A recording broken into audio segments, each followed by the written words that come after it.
You have to start doing something in the house of the Lord to even get you started to die.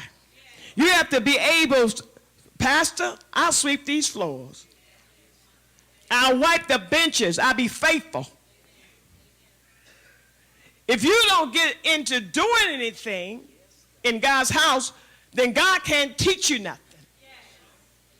People think, well, certain jobs, I want to do something. I want to get into the big things. I want to do something. I like to do praise service. But you don't know, just walking his people and setting them down is a mighty job. It's a mighty course.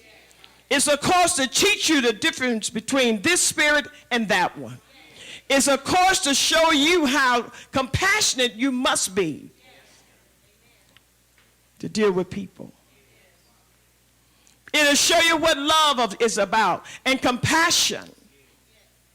When you look at all the different faces that comes through that door. If you are in love with your job that God has given you, from taking pictures or cooking in the back or standing outside the door just to open a car door, it's not about what you're doing, it's who you're doing it for. And this is what throws people off. We'll put anything together and it'll do. He asked me one day, what do you think about me? And I said, well, God, I think about gold and crystal and you're the king. I'd love to have the best. Not go buy any little old thing. This will do. Go to Kroger's or go to Costco's. It's fine. But everything shouldn't be Costco's. You can reach in your pocket and say, Lord, you know what? We may not can afford. The church as a whole may not can afford the right or proper things of getting the podium or whatever else we need, getting the right lights or whatever else we need to get in the back. Lord, can I do something else? Some people, everybody ain't broke.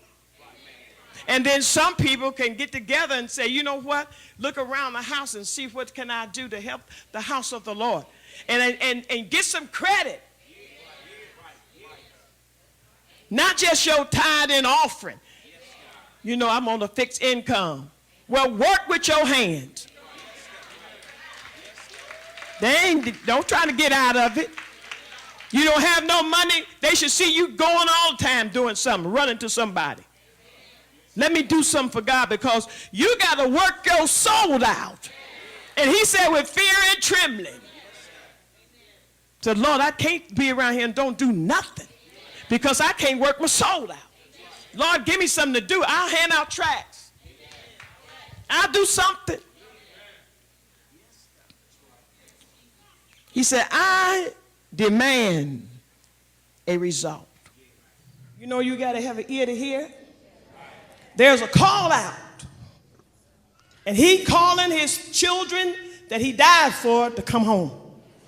Now, they can be in the street. They can be your uncle. They can be the one next door full of the devil. But he's calling. And you can't tell him who he gonna save. Too bad it ain't the one you want. You don't know who he's gonna call. And to be a prayer warrior, you can't have no picks or chooses. A real prayer warrior don't have no feelings. She's seeking God till she have no feelings in her flesh for nothing. About nothing what a person do. Because you're going to have to pray for their deliverance. You have to get up in the spirit world to whoop the devil, not down here. Person said, I'm an intercessor. You didn't jump over prayer, consecration, dedication. You didn't jump over, we whooping you. We got to whoop you into intercession. You didn't know that? Y'all didn't know that's a good name, ain't it? Intercessor. Honey, I'm an intercessor. I said, you are? Where your battle scars at? I don't see no stripes on you nowhere. Do you know you're a warrior to be an intercessor? He tear down things. He go in there and possess the person. Not asking you, are you coming? All I want to know is you on the list. He yours, Lord. John Henry, he's mine. Is he? Well, the power that's in your shot, in that person's spirit, goes after them in the spirit. Not calling no private prayer meeting of your own. Everybody don't have the same gift.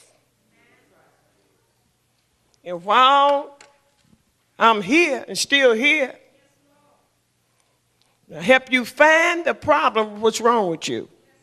And then we can get it out and you can try to get over this hump.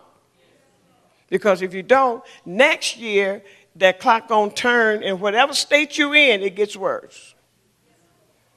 Just like it does in anointing. You seeking God and you keep on seeking God, that next level will take you into more power. If you're with the enemy, you're going into more wickedness. Uh-oh. Come on now. I want God to give me the people on my line. Now, I don't care if you ain't ready. If you're on my line, I'm going to be on you like hot on rice.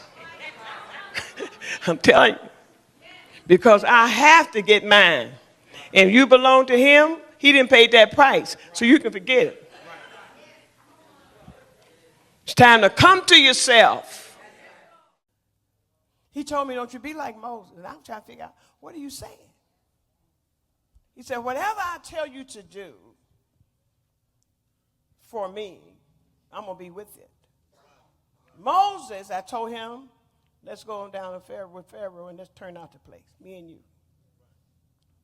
He went to complaining about his weakness because he stuttered. He said, oh, no, God. He told him, he said, who has made man's mouth? I'm trying to get it to your mind. I made your mouth. I can do whatever I please. But he kept on talking about his weakness. That's why he was showing me today. He said, you don't tell me what you can't do. I'm going to do it all. All I want you to do is present your body to me. And I want a living sacrifice, and I want it holy. If I can live in there, I'm going to show you what I can do through you. He said he messed around there. It was him and God. And then he had to go get Aaron. Aaron went in the picture. So when Aaron came, he got before him. He was behind Aaron. He got to talk to him, and God behind him.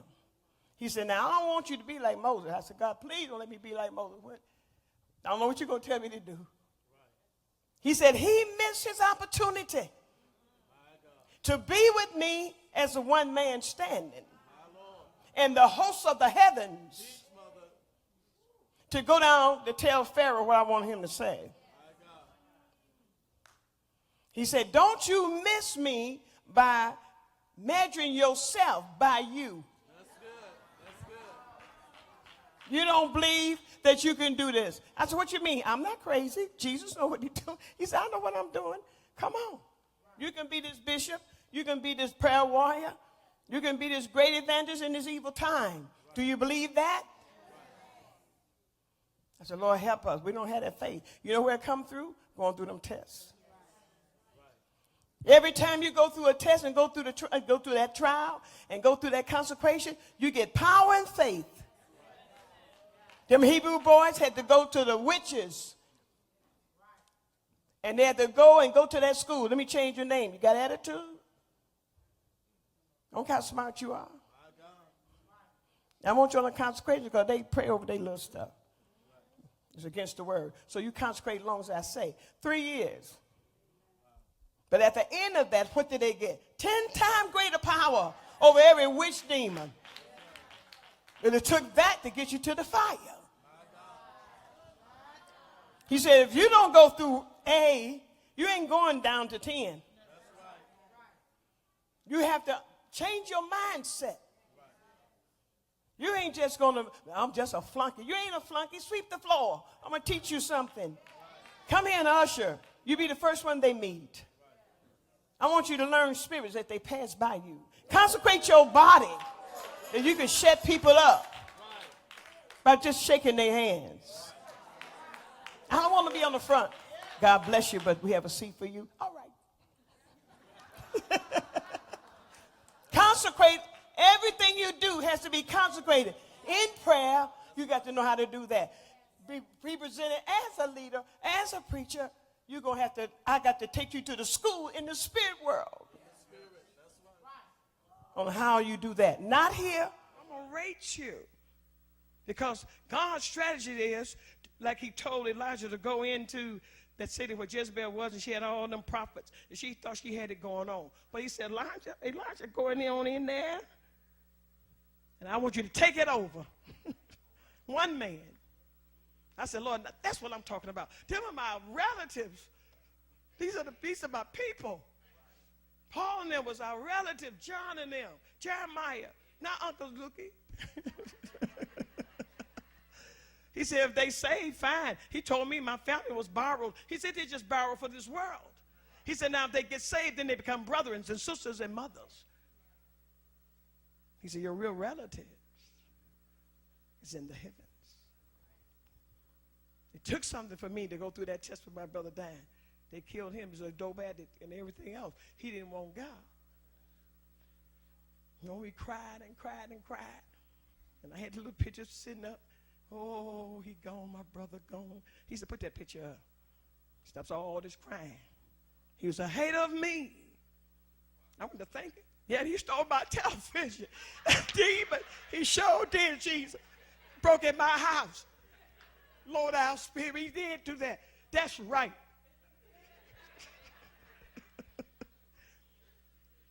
Family can't do no more. What's in them? The sin is in them, sin, that's what they're going to treat you. And if you get clean at all, they'll know it. They'll start treating you different. But you got to know, I'm going to respect you. You're my mother, you're my father. I'm going to respect you, and I know you're not saved. And if they're not saved, you got to respect them. Now, you ain't got to hang at the house, but you definitely got to respect them if you want to be saved. We got to know the law of the Spirit and know the law of your consecration. And the first thing you're going to have to do in seeking God, you got to know the law of seeking him. You can't go around, it's the law of old friends. Can't go around trying to witness and call it nothing. No homie, no best friend, no nothing. I had to hide, literally hide, because the devil was looking for me. I don't know where you at. You know, because we were sitting in the congregation of the dead. Going out every night, we was partying, we was dancing down. These people ain't dancing today. They just going to bed standing up.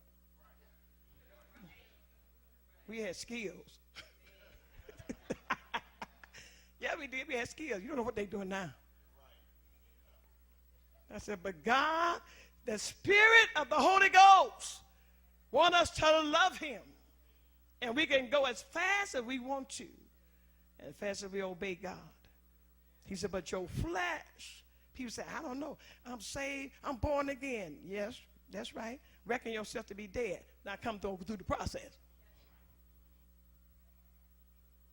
Don't tell me that and I ain't got the smoking out of my hair. Still got liquor in my skin. I got to get cleaned up. But I'm reckoning myself to be dead and buried with God. Resurrected with him